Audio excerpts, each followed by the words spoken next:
I'm Brigham Larson with Brigham Larson Pianos. This is a 1980 Kimball that we've done a complete refurbish on the inside and a refinishing on the outside. This was not originally black, but I find that the black actually looks really nice. It goes really well. People seem to respond to it very, very well, and so I have done a lot of these in black. I think it's just classic and a good choice. That's a replica decal right there. The everything should be in perfect condition. Check out the inside. Like I said, it was all refurbished on the inside, so that's a very thorough process, refurbishing. This is not something that we do, overnight or in a day. This takes a lot of time and effort. It's reshaping hammers and cleaning and aligning everything, lubricating everything, tightening all of the action, full regulation, ensuring that things like that blow distance, which is the distance from the hammers to the strings when those are at rest, making sure that's correct, making sure the let-off distance, which is right here, that's let-off distance.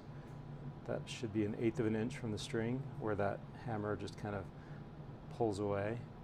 All of that has been properly regulated. And then there's about a dozen or so specs, distances and damper timing and all of those kinds of things that have to be just right. The key dip.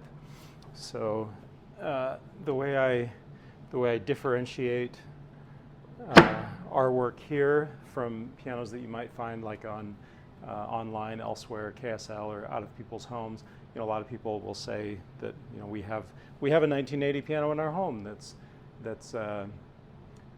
in perfect condition, and what they don't realize is that it actually needs all of this work.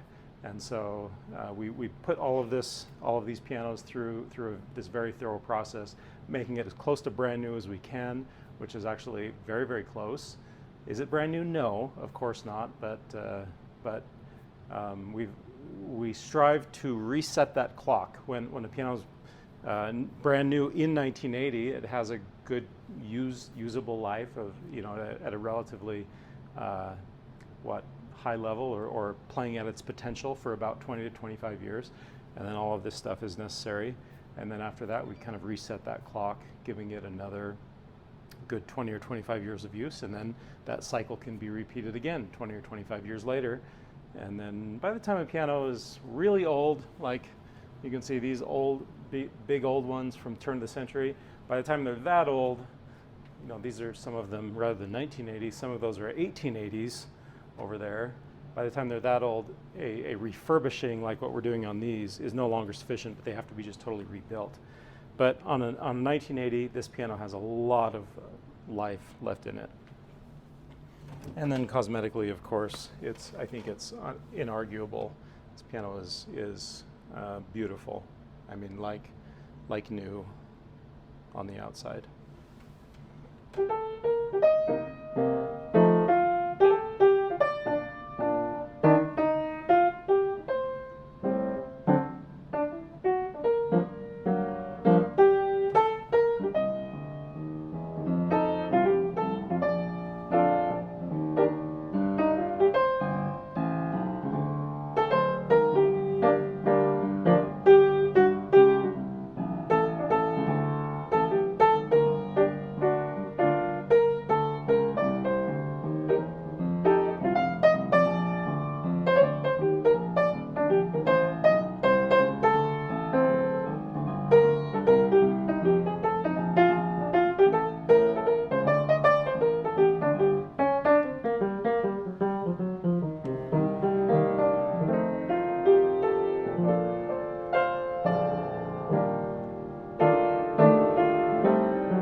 Nice.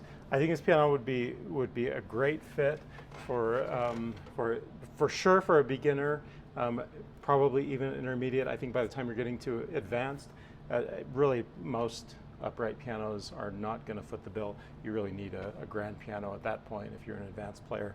But for sure, for a beginner, intermediate, this piano would be a great fit. Obviously, very unimposing in a room. You know, just the overall size and feel of this piano, as opposed to say a Yamaha U3, which one right there, which is a fantastic piano. I highly recommend the Yamaha U3, but it just as kind of a comparison in kind of the way it feels in a room, that Yamaha U3 is going to feel much more imposing. This one's going to not have quite as overwhelming a presence. And then as far as touch, tone, longevity, I think this piano has many years of good use, has a nice touch, has a nice tone. So, and price-wise, we have it about half of what it would be if it were brand new, and we have it, you know, functioning at 98% of what it would be if it were brand new. So overall, I think a really nice value. Thanks for watching.